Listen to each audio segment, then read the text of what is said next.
Just look.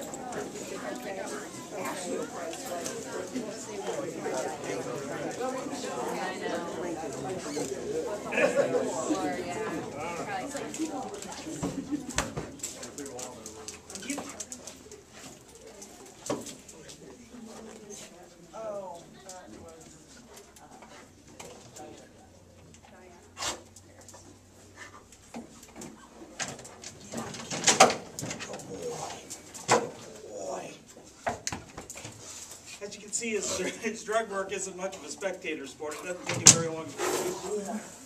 Good boy. His alert is the behavioral change, followed by the scratching or biting, like what you've seen there. You seen when he got over the second box, he automatically started working different. I mean, he started working things a little more thorough. If we go by a car on the street, for example, you know, if there's nothing there, it's not, you're running around the car, you don't see any behavioral change at all. If we're going by and you see that where he snaps and he starts working things like that, where you've seen him work on the second box, it's because that odor drifts, it moves around. So what he does is, as he comes through here, he starts to detect odor. He gets in what's called the scent cone. And his job is to, once he locates that scent cone, to work it out to the strongest source. He has in his mind kind of a predetermined amount of odor that triggers a response. That's why we have to vary. For instance, if all we did was ever work on odor alone without like a concentration of drugs, you know, that scent threshold changes all the time. I mean, for instance, if we're running by a car that has maybe an ounce of marijuana, a lot of people think that that would be harder to find than if we were running by, say, a semi that had 400 pounds. What happens is if we don't train on a large amount of odor along with the smaller amounts of odor, that scent gets overwhelming. For instance, if we walked in here and there's 100 pounds of marijuana in here, we'd all smell it. You know, if you couldn't see it, if it was hidden beneath the floor above the ceiling, you know, all we know is this whole room smelled like marijuana. Well, with his sense of smell is 600 times greater than ours. That's the same thing he does, only thing it's basically that much greater for him. I mean, he gets in here, the amount of marijuana that was in here was less than a quarter pound. It was probably an eighth of a pound, which gives quite a little bit of odor. But for instance, if we went by a semi and there was 400 pounds, that odor is going to be that much stronger. We have to vary what we train with in order so he doesn't get, so it changes, so he recognizes that if there is a major amount of drugs in a vehicle, that he continues to work that out to source. So what these boxes do is it teaches him to work at the source. For instance, if he goes over here, normally we would have a couple more Kong balls in there. He comes over here, he smells odor on the second box, he sees his reward there.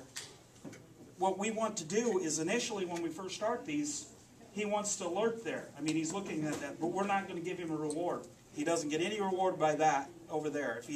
If he's scratching, it's because he's in odor, but he sees his reward, so he's trying to get to his reward. What we want him to do is ignore those two things and work that down to source, so he's following it to its strongest point. And once he realizes, as he works it through and he gets to the strongest point, once I get to that strongest point, if I alert there, I'm going to get rewarded. And then the ball is dropped through here, down, this glass is open, and the reward is directly at where the odor is. The odor is coming out of here, his reward is here, so it teaches him, it fine-tunes everything and puts it so he's going right to the source odor. So if he gets into a room like this, that the whole room smells like marijuana, he's going to work through that, and he's going to recognize, even though the smell is stronger than what I'm used to, I have to work this to the strongest point, to where the odor is the strongest.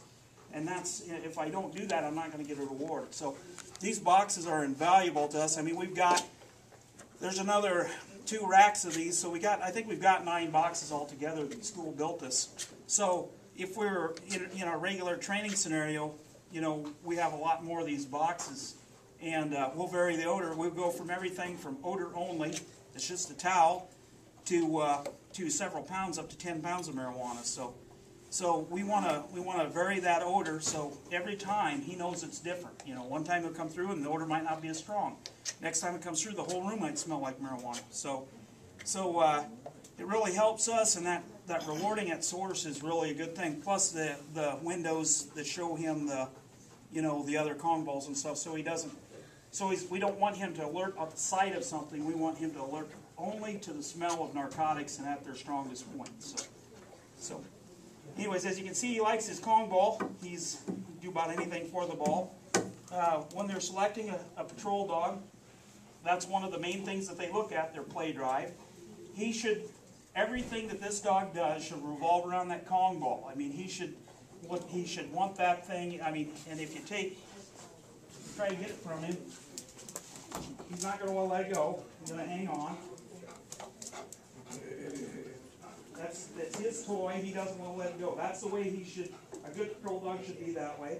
And if I get away, ouse, ouse, 9, ouse, ouse, ouse, ouse. Leave it. As you can see, that's his ball. He doesn't want to leave it.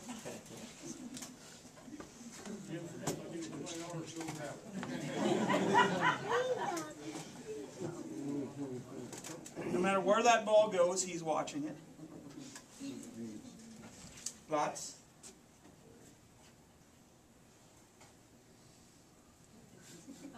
That's focus. I mean, that's what you want to have that. A good patrol dog should have that. The focus, no matter what happens in his world, the most important thing. Lots. I mean, other things can be going on around here. You know, you could have guns firing. You could have other people trying to distract him. Like in here, there's all kinds of distractions. The most important thing to the dog is the ball. Good boy. Good boy. Good boy. Okay, well, I'm going to take him out, and I'm going to have Matt come into this area here. Like I said, if we could get everybody back to the walls, that way make sure everybody's safe. And kids, just, don't try to